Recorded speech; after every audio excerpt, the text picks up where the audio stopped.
Good morning दोस्तों, Deshwal institute के online platform पर आपका बहुत बहुत स्वागत है।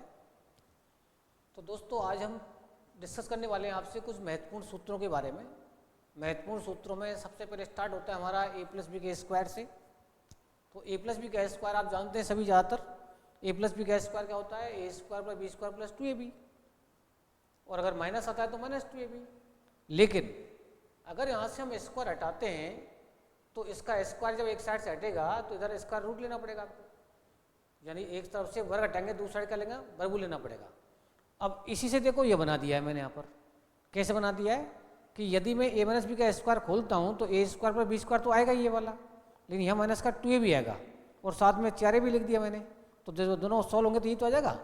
लेकिन ये लिखा क्यों मैंने? क्यों कई बार ऐसा होता है सवाल में कहता है हमसे भाई दो संख्याओं का अंतर और गुणनफल और योगफल पूछता है तो इसको लगाना पड़ेगा मैं।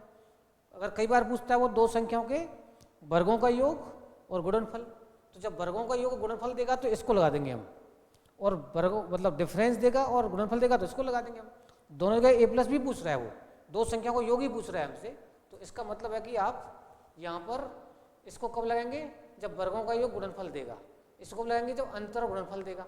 मतलब जैसे मान लो मैंने कहा आपसे कि भाई दो संख्याओं के वर्गों का योग 100 या 289 है और गुणनफल 120 है। बताओ संख्याओं का योग क्या होगा? अब देखो ये दे दिया हमें और ये दे दिया हमें, तो यदि आप इसके अंदर इसको रख देंगे तो आंसर हमारे पास में दोनों संख्याओं का योग का आ जाएगा। जैसे यहाँ पर आपने 289 रखा, यहाँ इसका डबल कर दो तो 289 में आपने 240 ऐड किया तो ये कितना हो गया सब?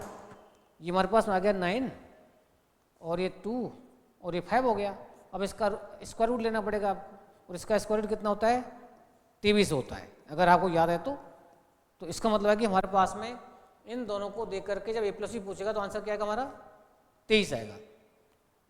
लेकिन अगर आप सोच के निकालना चाहते थे ना तो भी निकाल सकते हैं आप। ऐसी दो संख्याएं सोच सकते हैं हम जिन्हें गुणनफल कितना हो 120 हो और वर्गों का योग कितना हो। जैसे मान लो 15 8 120 होते हैं, और 15 का स्क्वायर होता है 225 और 8 का स्क्वायर होता है 64, और इन दोनों को जोड़ते हैं क्या आता है? 289 आता है, तो भी निकाल सकते हैं हम।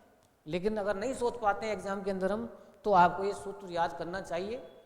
अगर वो संख्या पूछता है हमसे तो आगे पढ़ेंगे क्वेश्चन हम, संख्या जब पूछता है हमसे तो डायरेक्ट ऑप्शन से ही कर सकते हैं, फिर इसकी जरूरत नहीं है मान लिए, ठीक है ना। तो आप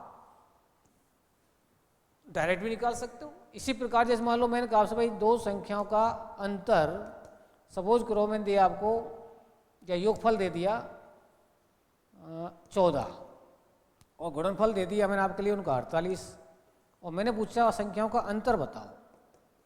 अब इसको डायरेक्ट कर सकते हो आप। सोचो भाई मैंने कहा भाई दो संख्याओं का योगफल 14 है, गुणनफल 48 है, उनका अंतर क्या होगा?